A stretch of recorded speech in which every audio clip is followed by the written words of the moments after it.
क्या कोई जन्म के साथ पैशन पैदा लेकर होता है ना? तुम ढूंढते हो, पता करते हो अपने से। धीरे धीरे तुम पता करते हो कि तुम्हारे जीवन में तुम क्या करना चाहते हो, क्या बनना चाहते हो। उसी तरह से मैं कौन हूँ, ये दो तरह से है। कुछ लोग इसे प्रोफेशनली लेंगे, कुछ लोग इसे आध्यात्मिक रूप में लेंगे। आध्यात्मिक लोग हमेशा ऐसा सवाल पूछते हैं कि मैं कौन, और इसका जब जवाब मिलेगा तुम अपने से समझ जाओगे, किसी को पूछने की जरूरत नहीं पड़ेगी।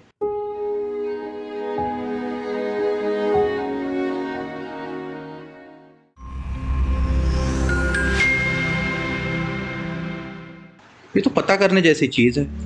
ये तो अपने से पता की जाती है कि मैं कौन हूँ, क्या हूँ, क्यों मैं आया हूँ, क्या मैं करने आया हूँ। ये तुम्हें कोई दे थोड़ी सकता है, और अगर किसी का जवाब हो भी तो वो उसका जवाब है, तुम्हारा नहीं। ये तो ऐसे ही है कि तुमसे पूछे कि तुम क्या करने के लिए आए हो, तुम्हारा पैशन क्या है। क्या कोई जन्म के साथ पैशन पैदा लेकर होता है ना? तुम ढूंढते हो, पता करते हो अपने से। धीरे धीरे तुम पता करते हो कि तुम्हारे जीवन में तुम क्या करना चाहते हो, क्या बनना चाहते हो। तुम्हारे सामने जिस तरह की अपॉर्चुनिटीज आती है वो तय करती है। उसी तरह से मैं कौन हूँ, ये दो तरह से है। कुछ लोग इसे प्रोफेशनली लेंगे, कुछ लोग इसे आध्यात्मिक रूप में लेंगे। आध्यात्मिक लोग हमेशा ऐसा सवाल पूछते हैं कि मैं कौन, तो इसका जवाब तुम अपने से ही पता कर सकते हो। रमन महर्षि ने इस टेक्निक को इजाद किया था। वो कहते थे कि बस अपने से पूछते रहना कि मैं कौन हूँ, मैं कौन हूँ, और जवाब जो है वो तुम्हारे सामने अपने से प्रकट होगा। किसी को जवाब देने की जरूरत नहीं, क्योंकि अगर किसी का जवाब हो तो वो किसी और का है, तुम्हारा नहीं। ये ऐसे ही है जैसे बहुत से लोग आजकल बोलते चले जाते हैं कि ब्रह्म सत्य जगत मिथ्या, क्योंकि ये आदि शंकराचार्य ने खुद अपने जीवन में अनुभव किया था, तो उनका कहना लाजमी है।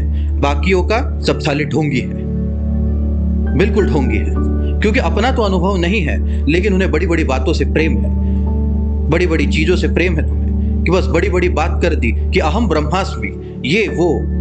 क्या तुमने ब्रह्म को जाना? क्या तुमने ब्रह्म को जिया? क्या तुमने पहचाना? और अगर नहीं तो अपने जीवन में ईमानदार रहना। तुम कौन हो इस वक्त? कोई भी साधक का जवाब यही होना चाहिए कि मैं शरीर हूं। इस वक्त के लिए मैं शरीर हूं, उससे पार मैं खुद को नहीं जानता। जब जान जाऊंगा तो कह दूंगा। और तब तक जितनी ईमानदारी के साथ अध्यात्म में तुम चलोगे, उतना ही तुम्हारा रास्ता तुम पाओगे कि आसान हुआ।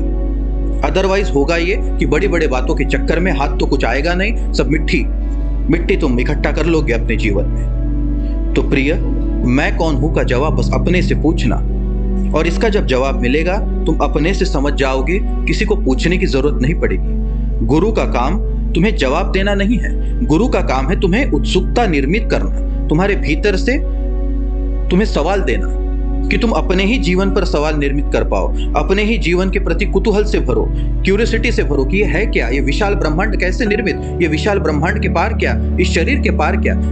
जब तुम इस तरह की कुतूहलता से भरोगे, तब तुम अपने भीतर की यात्रा सुगमता से कर पाओगे। तो अंतिम जवाब तो तुम्हारा ही होना चाहिए, कोई और तुम्हें नहीं दे सकता।